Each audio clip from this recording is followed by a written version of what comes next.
This is the video you've all been waiting for. Arguably the most important position for years in fantasy football is the running back position. So to help you win your league like I've done for many other people in the past, we're going to break down the 5 must-have running backs for this year. And it'll start with Joe Mixon, who is 27 years old, which seems crazy. He's about to turn 28, but it seems crazy because this guy seems like he's been in the NFL forever because he joined the league young at just 20 years old. He's been a pro for 7 years. And he's finished as a top 20 running back in every single one of those seasons but his rookie year because he was splitting the workload as a raw rookie in that season. But since then, top 20 every year. And beautiful people, more specifically, if you look through his finishes, these are them right here on Player Profiler. This is the website. 7, 5. This year didn't have enough games to qualify, but he would have been in the top 10. 19, 9. The average finish during this time was the running back 9. A top 10 running back for 6 straight seasons on average in fantasy is Joe Mixon. I just want to kind of give you the background on the pedigree of this type of player. Now, all of those seasons in the NFL so far have been with the Bengals, but things have changed this year as he's on a brand new team. Because Mixon was traded to the Houston Texans. They wanted to trade for him so that he couldn't hit the open market, and then they immediately signed him to a 3-year deal, $13 million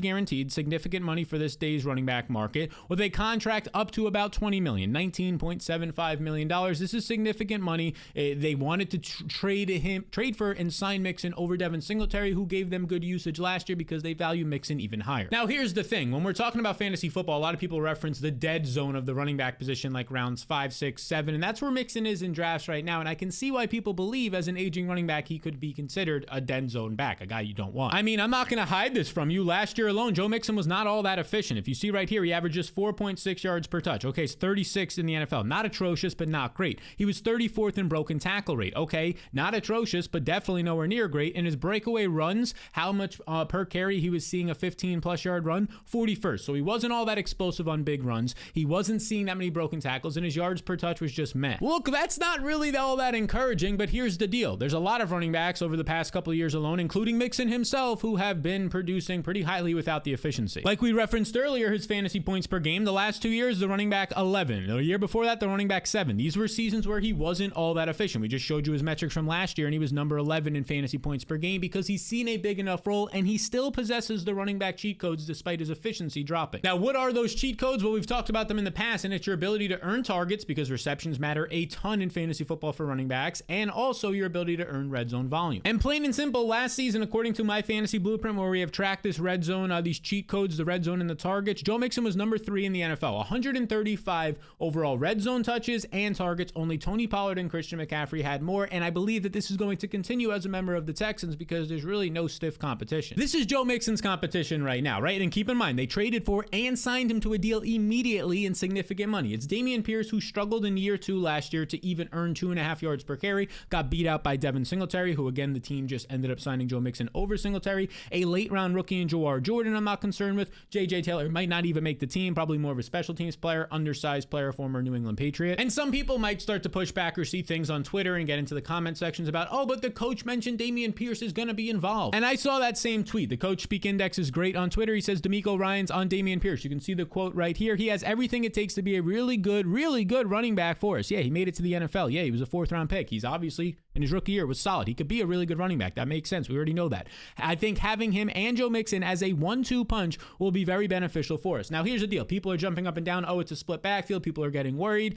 They're not drafting Mixon now, which is good for us. A split backfield, a 1-2 punch in the NFL can literally still mean Mixon sees 65 to 70% of the carries and Dameon Pierce struggles like he did last year on 20 to 30 to 40% of them. I'm not concerned about Dameon Pierce. He's not a good pass protector, or he's not a good pass catcher, and he's pretty similar pass protector as a Joe Mixon. I think Mixon's going to be staying on the field most. So you're getting a starting running back who checks all the boxes, in a good offense, good quarterback. We'll get to the red zone. We'll catch passes. We'll pass protect. We love all this, and we're getting him in round 5 of drafts. As I mentioned, his average finish over the last 6 years has been the running back 9. And of course, past performance doesn't predict future outcomes, but it can kind of give us an idea of what to look for. And now Joe Mixon goes as the running back 15 in round 5 of drafts. Some names that he's going after: James Cook, Rashad White. I think that Joe Mixon, you can argue, is a top 10 running back this year, which makes him the first must-have running back that we have to talk about. But this next guy, believe it or not, is going rounds even later than Joe Mixon, and he's a starter with a lot of upside and a lot of cheat code production. And that man's name is Tony Pollard, and this one might get me in trouble. Uh-oh. Don't tell my mom that I'm recommending Tony Pollard this year. She might disown me. No jokes. Look, for some reason right now, everybody is like disowning and hating Tony Pollard. I get it. People last year were taking him in the second round with high expectations, and for many people, he did not pay off those expectations. And look, even though I might look dumb to you, I'm not all that dumb. I have some brain cells going around up here. I understand why he let people down. I understand how that can burn you and make you not want to go back to him. Look, for starters, it doesn't help that Tony Pollard was the starting running back last year for the Dallas Cowboys. So no matter how good he did or bad, it was going to get even more attention than practically any other team in the entire NFL. That Dallas media and being America's team really gets a lot of publicity. They're on like every single week on Fox Network, it seems like, for their games. And last year, being a second round pick for many people, he finishes the running back 23. Now, the running back 23 is not all that awful. It's like right around being like a fifth or a sixth round pick in fantasy. But again, that's not paying off your second round production. But the craziest part is his end of year numbers were actually pretty good. He produced over 1,300 yards and caught 55 balls. So it's not great for being a second round pick, but it's definitely not awful. Now, the reason why, even though he played in all 17 games, the reason why he didn't produce all that great was this right here. His production went from always in yards per touch. Every time he touched the ball, either it was a reception or a carry, that all combined. He was seeing top 10 production in his career, but this past year it dropped to number 44 overall. His broken tackles, 38th in the NFL. His breakaway run rate was still okay, carries of 10 plus yards, but just 25th. He was like borderline top 5 to top 10 in all these metrics in previous seasons, which is exactly why with Zeke gone last year, people are excited to draft him in round 2. But he didn't deliver. And why did the efficiency drop? Well, when you see a larger workload, maybe that's why in general. He also had an offseason surgery to his ankle that he has stated was a reason for him not really feeling 100% the whole year. So all I know is that this fella in Tony Pollard was taken in the second round last year. He produces like a 5th or a 6th round pick, but now he's going in the 8th round of the drafts as the 91st overall player off the board, the 30th running back. Again, the 8th round. So even though he produced like a 5th or a 6th round pick and he let a lot of people down, maybe that's even one of the worst years of his career for considering the injury and the efficiency dropped, and maybe that's a career low. That might be the worst case scenario, 5th or 6th round. Now he goes in round 8. Look, I'm buying this dip and I'm recommending that you do too, as I consider him a must-have player as he now turns to a new chapter in his career out of Dallas and into a brand new team. Because this offseason, we go to over the cap here for his metrics. He signed, as you can see, the logo with the Tennessee Titans, a 3-year deal. He gets about $10.5 million guaranteed. Good for him. He was on the franchise tag last year, so he gets a little bit more security here on a deal that's worth almost $22 million in over 3 years, 21.75. This is RB1 money, and I believe he's shaping up to be this team's number 1 running back come week 1. And now I know there's another fella in this backfield, and I like that fella as well, and we'll get into that player in a second. But look, as a member of the Tennessee Titans, we look at the team changes page right here in the Fantasy Blueprint. A couple thousand people have access to this Fantasy Blueprint. This is just one small piece of what you get here. The Tennessee Titans have done everything they can to improve their team. Their offensive line, they get a new center in Lloyd Cushenberry. They draft J.C. Latham in the first round, the top 10 pick of the NFL draft. They go ahead and they get Pollard himself. They add even more veteran receivers to go alongside DeAndre Hopkins with Calvin Ridley, and you see right here, and then Tyler Boyd. And they got a brand new coach in Brian Callahan who wants to throw the ball a lot more and use 3 wide receiver sets. Now, I'll be completely honest with you. All of that is really good for fantasy. Maybe some of the moves you say aging receivers as that the best move, but for fantasy, all of that is really good. The offense looks like it's improving. You get a more offensive-minded head coach in there, but we just don't know how this is going to play out. That's the honest truth. We have to see how it looks week 1. Now, ideally, we get some more talk in the preseason and camp about how things are looking and how Will Levis, importantly, the quarterback, is looking, but there's another guy in this backfield, in Tyjae Spears. And Tyjae Spears is a player that I really liked last year. He came through, in my opinion, as a rookie. As a rookie playing next to Derrick Henry, he was able to earn 53% of the snaps, which is highly impressive. He was 9th in running back receptions, and look at all these metrics. We showed you these metrics for Tony Pollard last year. Not great. Not the case for Tyjae Spears. He ended up being 6th in yards per touch, 5.5 yards per touch last year. He was 4th in broken tackle rate, elite broken tackle rate. I mean, this is the type of stuff. 5th in breakaway run rate. His 10-plus yard runs, number 5, the percentage of the time that he had them. This is what we usually are used to seeing out of Tony Pollard. That was what Tyjae Spears did last year, and these guys are kind of similar players. And that's exactly what will happen this year. I like Tony Pollard, but I'm not dumb and don't believe that Spears won't be involved. I think Spears is a great pick as well in fantasy, depending on which guy you get first or who's available. And all the coaches have said this offseason, and then they've quoted this, the offensive coordinator, the head coach, that these guys are interchangeable. And I think that's going to be the case. I think they'll be on the field at the same time often together next year. I think Pollard's a slightly bigger back, nothing crazy, but I think that can help him get the red zone role. Also has a little bit more of a veteran there. The third down role maybe goes to Spears, but I think it's going to be one of those situations where Pollard might play 2 drives and then Spears plays 1, right? That type of thing. Pollard seeing 60% of the snaps to Spears 40%. That's at least how I'm projecting it right now. And with that usage where they both go, I think they're both great options right now. Pollard goes as the 30th, 29th, depending on when you're looking, running back in drafts, 91st overall player. Tyjae Spears goes about a round or so later, 103rd overall player, running back 35. So I take Pollard in round 9. If I miss out on Pollard in round, or I take him in round 8. If I miss out on him in round 8 for another position, or he just goes and I had to take like a Jonathan Brooks, or I take, a wide receiver here, then in round 9, I'm completely fine targeting a Tyjae Spears. You have great running backs here as well, like Brian Robinson. We have a video that we posted, the best running backs per round, that can definitely help you kind of identify who's the best options in these rounds. But long story short, must-have running back for me in round 8 is Tony Pollard. And I do want to call out that, as we showed with Joe Mixon earlier, the cheat code targets for Tony Pollard last year, again, it helps when you stay healthy, but even on a per-game basis, Pollard number 2, only behind Christian McCaffrey last year, 67 targets, over 70 red zone touches. Now he's on a new team, of course, with different competition, so we all broke all that down. So you can't really one-for-one replace this, but it just shows you that he is trusted in the red zone, and he's also trusted, despite being somewhat smaller, 210, 212 pounds, so average back actually, but he's also trusted as a pass catcher, and that should continue. Now, before we get into this next back who is young and exciting, and I'm baffled how he goes so late, let me tell you one thing. If you want to win your fantasy league, as this question states right here, does this sound like you? And for thousands of you, you've already inquired about this? Well, just click this button right here, because I'm trying to help people win their leagues, beat their friends like I have for over 10,000 people this year and in past years. You can get my risk-free fantasy blueprint. It's going to help you do just that. It has all the tools and analysis all year long to do that. And to get it risk-free this year, which means absolutely no cost if you don't make your fantasy playoffs, you can just sign up through one of the 2 partners below, and then there's a third option down here. There's a link in the description below, just in case it doesn't work for you, those first 2 options. And I mentioned risk-free when you sign up through a partner because it's just $10 for the entire year, not weekly, not monthly. Every single week I'll be sending you tools for your draft, and also daily once the season comes all the way to your fantasy playoffs. You don't make it, you get your $10 right back if you don't make those playoffs. Over 10,000 people now have used and are currently using the fantasy blueprint, and for you as well to join in and get access to yours to help you win your league, scan the QR code. It's going to pop up right over here, people, or click the link in the description below. Now, that young running back I was talking about, look, if there's one running back that I don't want to miss out on in this entire video, especially where he goes right now in drafts, it is going to be one Trey Benson. Benson was the 3rd round pick, the 2nd pick in the 3rd round by the Arizona Cardinals this past year, and here's the thing, he's falling in drafts for 2 reasons. The first reason is people don't like drafting rookies. Look, it's as simple as that, and luckily if you're watching this video, you're smarter than the average fantasy player, and you understand that rookies, especially when they fall because other people are scared to take them for uncertainty that they've never played in the NFL before, well, that's where you can get some upside. And the second reason why he's falling is because James Conner is in this backfield, and Conner is a proven veteran when Benson is not. I understand that to some extent. And when I say I understand that he is a proven veteran, but he's also 29 years old. He's averaged 4 missed games per year in his career, with even more on the injury report. And even though he was a productive player last year, this is still like your stereotypical spot that you want to target in fantasy. I cannot emphasize this enough. And that situation is an aging running back with a new rookie coming in who is exciting, dynamic in college, and fits the NFL mold perfectly, and might be able to replace him as soon as early this year. Now, if you're not familiar with Trey Benson, he's just 21 years old, and this is a guy who's a fantastic athlete. At 216 pounds, he runs in the 4.3s, so he definitely has way more speed than James Conner, probably more power. They're both kind of broken tackle players, but here's what he was able to do his final 2 years at Florida State, and this is very impressive. He was able to put up over 1,100 yards when you look at his rushing yards here,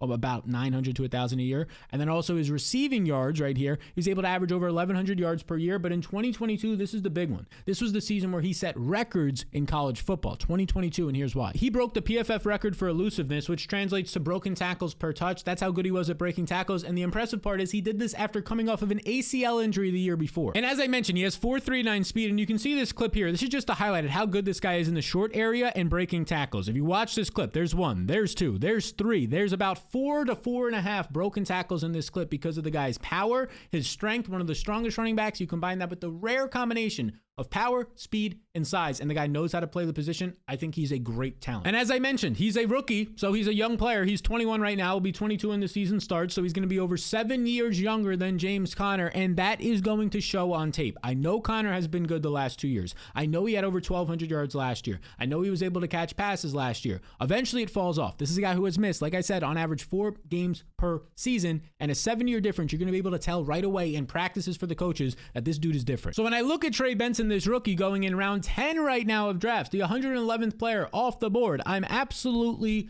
just, I can get 1, 2 running backs early and then just wait. Not even draft my 3rd running back till round 10 and have a guy who right away might see 6 to 8 to 10 plus touches, and by the end of the year could be the workhorse after their bye week. And the other thing to note is, this is an Arizona team that should be improving. They finally got an alpha in Marvin Harrison Jr. on the outside, right? Marquise Brown the last couple of years was injured for them. They lost Hopkins a couple years back as well. They added Zay Jones to have a solid number 2 and number 3 receiver. They're going to be increasing their offensive line through the draft and also through free agency, signing Evan Brown and Jonah Williams.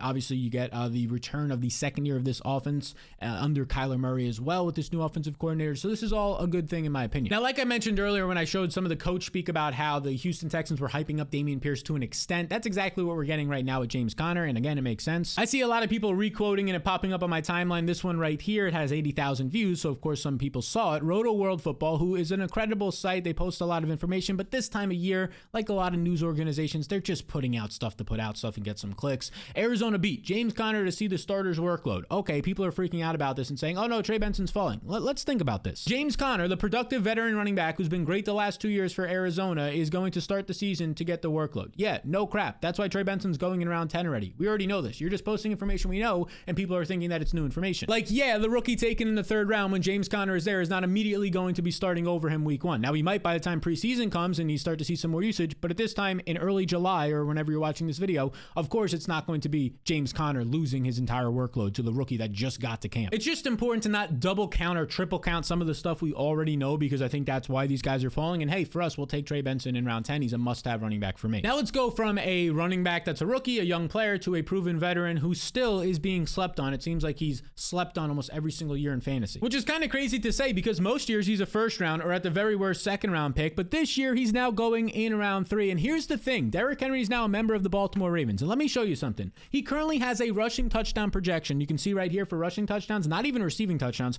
just rushing touchdowns. It's set at 10.5, meaning that Vegas and more importantly, the betting market and sharp bettors are influencing the line. So it seems like they're predicting and projecting about 10 or 11 touchdowns on the ground for Derrick Henry this year. Let me just say this, for a running back, I have not really seen a number that high in quite some time. I mean, it makes sense because Gus Edwards, who is a less talented player than Derrick Henry, had 13 rushing touchdowns in this offense a year ago. And if you're not familiar, we'll go to over the cap. Derrick Henry, like I mentioned, is now a member of the Baltimore Ravens. He signed a 2-year deal, up to $16 million in guaranteed money, $9 million guaranteed, up to $16 million total. So a solid 2-year contract here. And look, it's just going to be the best situation that he's ever been in, now joining a top 3 rush offense from a year ago in Baltimore. And this is a Baltimore team that, like I said, last year, Gus Edwards found success. J.K. Dobbins was having great success in week 1 before he ends up tearing his Achilles, but now Dobbins and Gus Edwards are gone. This is the Derrick Henry show. There's not a lot of competition, especially early in the year, going to be there for Derrick Henry, which in my opinion is part of the reason why I like him, but that's not the only reason. Because despite his age, this is still a great fit for a talented player who really didn't show a ton of signs of slowing down. Some signs, yeah, it makes sense, he's 30, but not a ton. Henry was still top 10 in running back efficiency when it came to breaking tackles and yards created per touch. And now he joins an offense where you get Lamar Jackson, probably, arguably the best running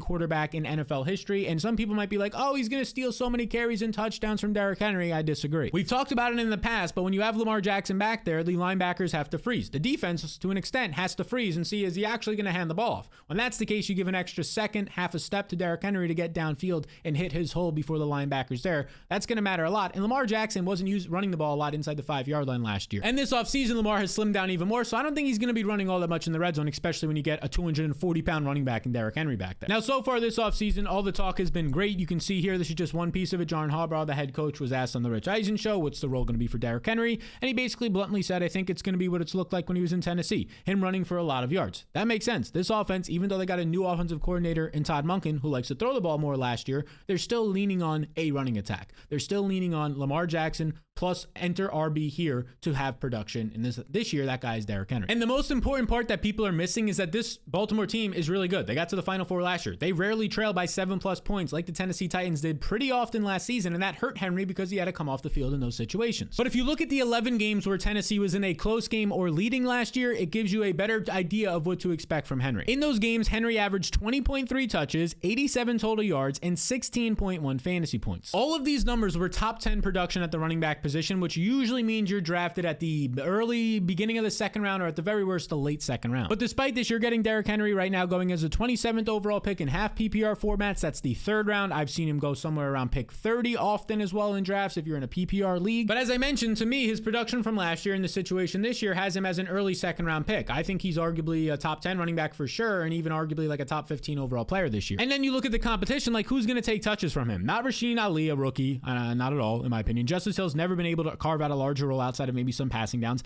And then Keaton Mitchell, as of right now, great player last year, a little bit undersized, but this is a guy coming off of an ACL injury that they're already not expecting to be ready week 1, which leads me to believe he might go on the PUP list, miss 4+ weeks, maybe not get his full dynamic ability and explosiveness, which he relies on as a smaller running back, might not get that back for 8 to 12 months, even more sometimes is what it takes off of these ACL injuries. So I'm all in right now as a must-have player. If you're looking for a running back in round 3, there's no better option in my opinion than Derrick Henry. Now, before we get to the guy who I think is the number 1 must-have player, I want to talk about a bonus guy here, and it's Saquon Barkley. And the reason I consider him a bonus is because not everybody's going to have the chance to draft Saquon. He currently goes right now as the 16th overall player. So if you have like the first round pick in your draft or second round pick and you take a Christian McCaffrey, you take a CeeDee Lamb or somebody like that, you're not going to have the opportunity to draft Saquon. He's going to be gone. But for the majority of you, right, the 60, 70+% of you who will have an option to draft him at the end of the first round or early second round, this is for you. He's a must-have player for sure. He's a top 12 overall player for me as he joins the Philadelphia Eagles offense and offensive line, arguably 2 top 5 units after leaving the Giants, who were bottom 5 in both those metrics last year. Now, trust me, I get your concerns when people say, oh, but there's a mobile quarterback in Jalen Hurts there, right? And Jalen Hurts is known for running the ball a ton, and more importantly, he's had 10+ rushing touchdowns. You can see right here, 10,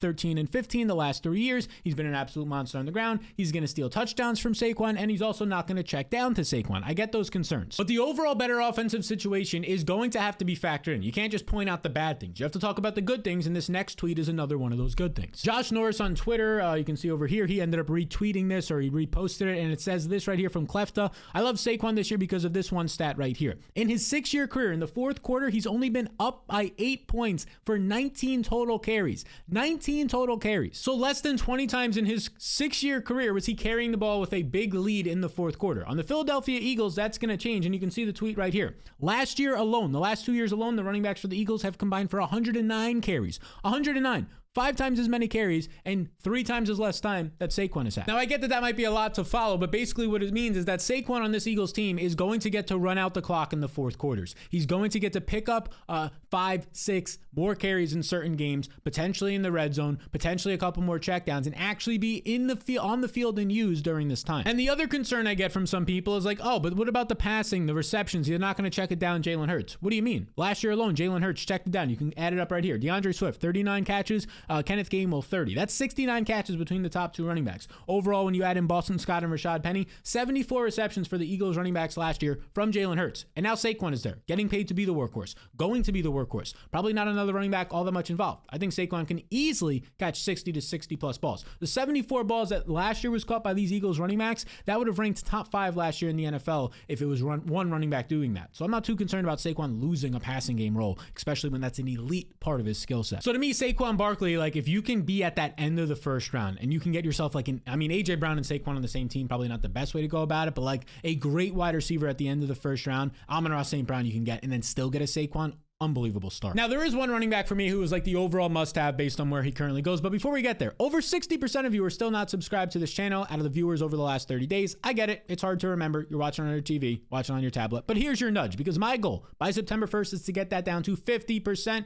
You're subscribing to this channel, or when you subscribe, it helps a ton. So I appreciate it if you could do that. Now, that running back for me is going to be Isaiah Pacheco. I've been hyped up on him all off season, and here's the deal. He is still going in the 4th round of the draft. Screw it. I'm not complaining. I kind of am, but we get a better value on him when he goes in the 4th round. And now I know a lot of people might say, oh, he goes in the 3rd round on my league or the 2nd round on my league or in mock drafts, whatever. Right now, out of all these 6 top platforms, on average, he is being drafted in the high 30s or low 40s, which means he's a 4th round pick. And here's a question I want to ask. What do you want out of a fantasy running back? What is your perfect fantasy running back? For me, it would be to be in a good offense with a strong role and can both catch passes and pass protect. And dare I say, Pacheco checks all these boxes with potentially flying colors, because last season alone, you can see his carries and his targets. He set a career high last year, 14.5 carries, 3.5 targets per game. That's 18 opportunities per game, but while being in a top 5 offense, but this doesn't even do it justice, because over the second half of the season, the final 9 games, he was averaging over 20 touches per game, was averaging 4 receptions per game, and was a top 5 fantasy running back. I mean, this dude was leaned on last year. You can see at the start of the season right away with 18 carries,